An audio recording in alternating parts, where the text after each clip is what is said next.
effective annual rate versus stated annual interest rate. So let's see what the difference is between the two. Stated annual interest rate is simple interest, and it's primarily used for quoting purposes.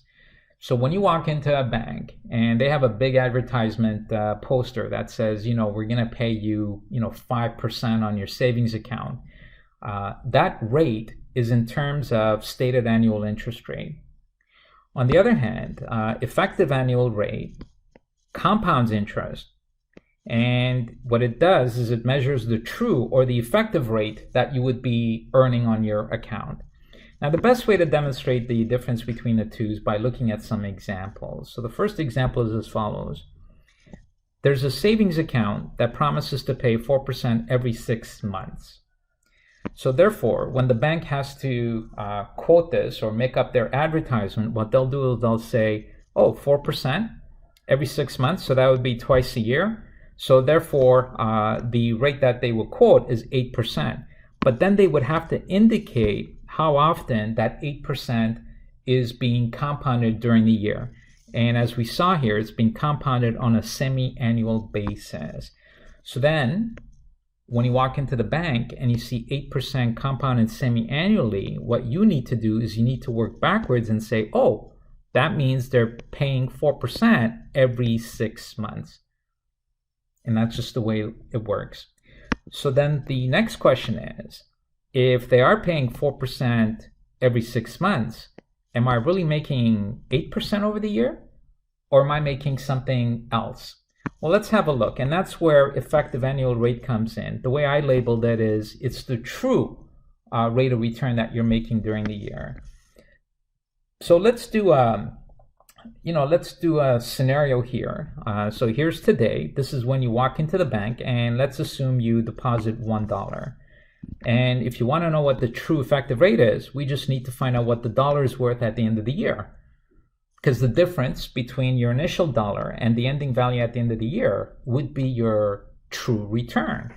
So let's see what happened to our dollar.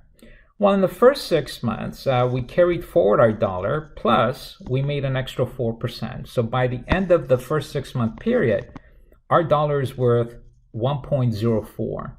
But then in the second 6 month period, when they once again pay you 4%, now they're paying you 4% on the $4. And that is what compounding means. So in the second 6 month period, you're earning 4% on the 4 cents you earned in the first 6 month period. So then when you work this out, your dollar at the beginning of the year is now worth 1.0816 at the end of the year. Now, what portion of this is my return? Well, the dollar here, that's your initial principal, that's this, so that's not return. That's just your initial principal. So therefore, the difference is your true return or effective annual return. And notice with this simple framework, I don't even need a formula, right? Because I know I started with $1. So if my return is 0.0816 on $1, that works out to 8.16%.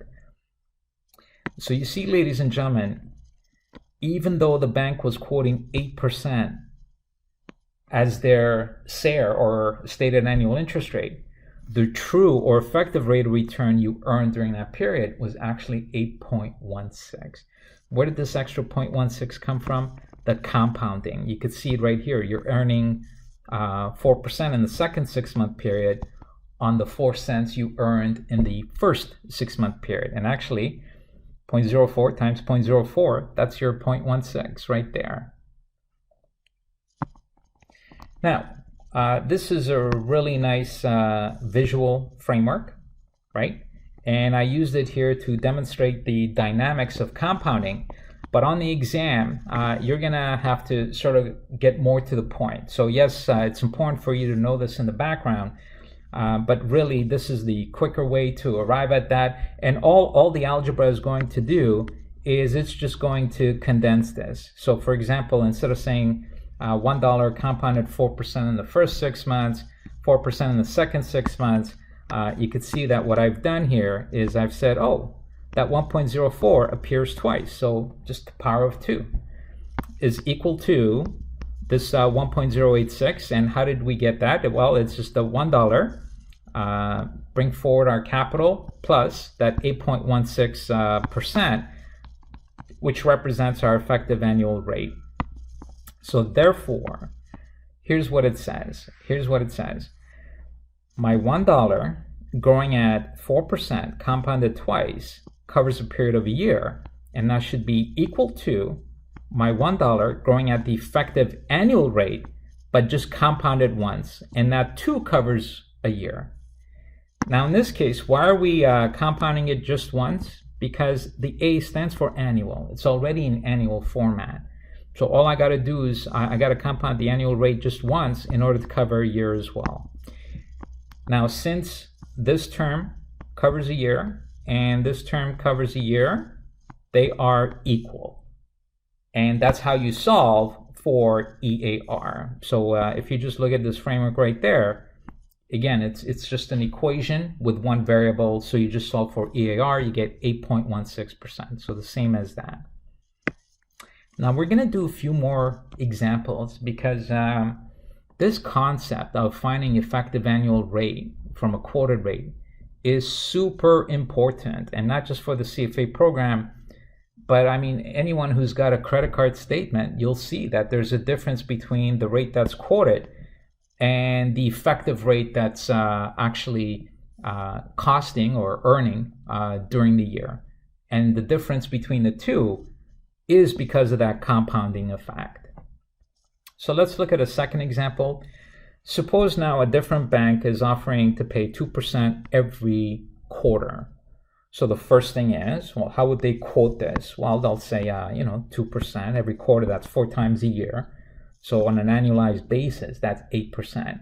But then the bank would have to tell you how often that 8% is being compounded.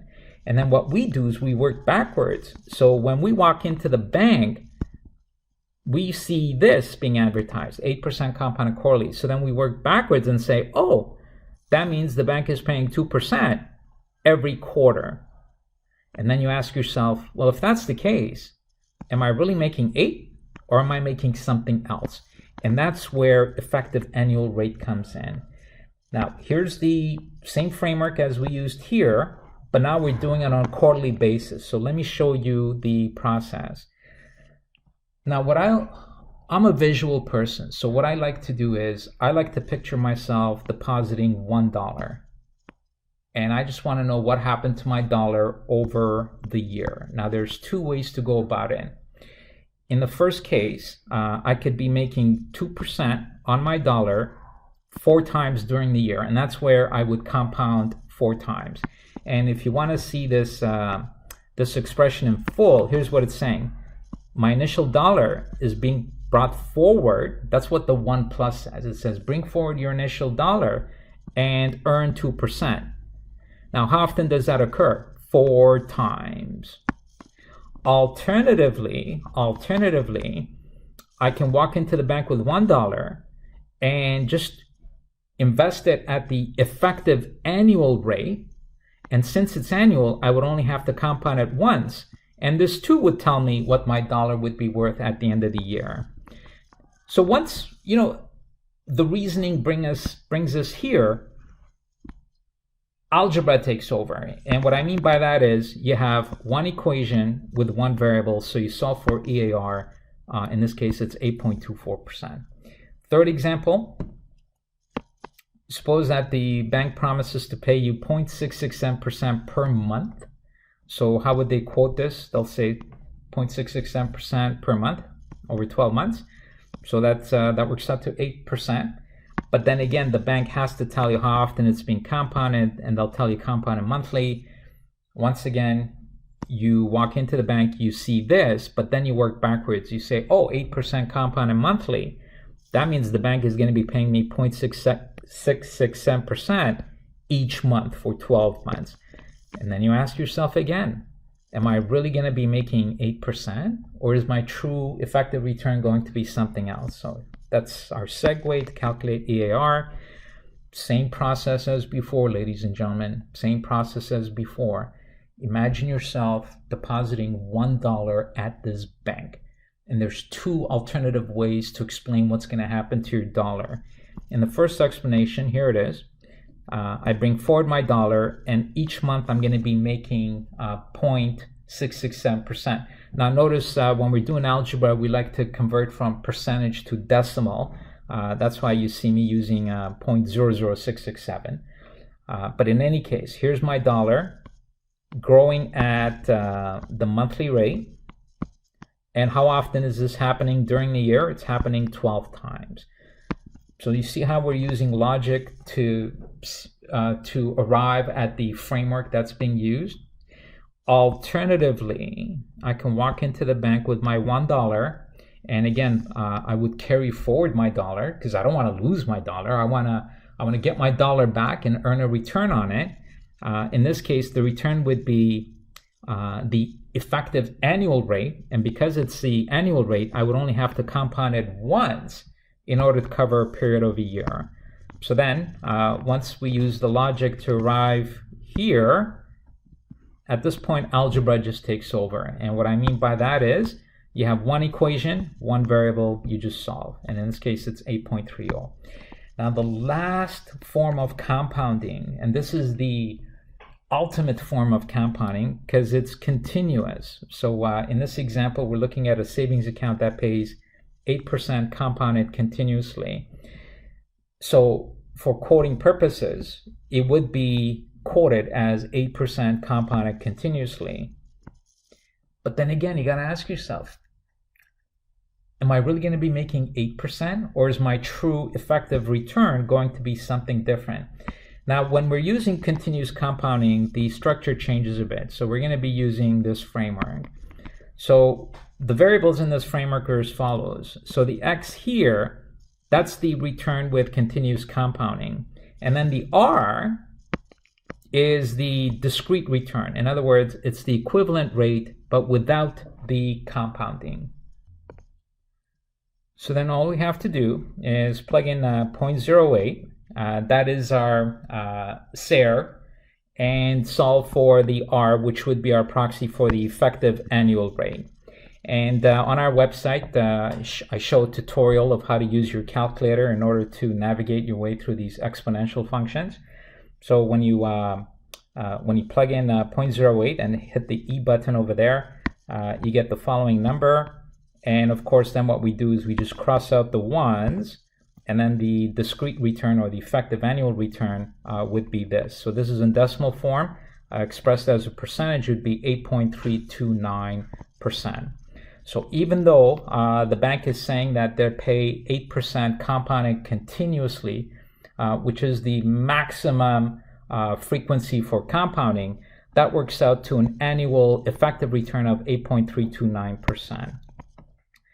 So now let's look at a summary of all the examples that we did. Now, if you recall, for each of the examples, we held the SARE constant at 8%, so stated annual interest rate. However, as the compounding frequency increased, the effective annual rate increased as well. So remember, we started with semi-annual. So it was 8% semi-annual, 8% quarterly, 8% monthly, 8% continuously. But then when you took into account the compounding effect, on a semi-annual basis, the effective annual rate was 8.16, and then it rose to 8.24 with quarterly compounding. Monthly, it rose to 8.30. Now, why is it increasing? Because interest is being earned on interest more often. And so that accumulates your ending value and therefore results in a higher effective annual rate. And finally, the ultimate form of compounding, so this is the maximum number of compounding frequency you can have, which is continuous compounding, the effective annual rate equal to 8.329%. And as I indicated before, the more often that interest is computed, in other words, as the compounding frequency increases, the faster that the accrued earnings will grow, and therefore explaining why EAR is increasing.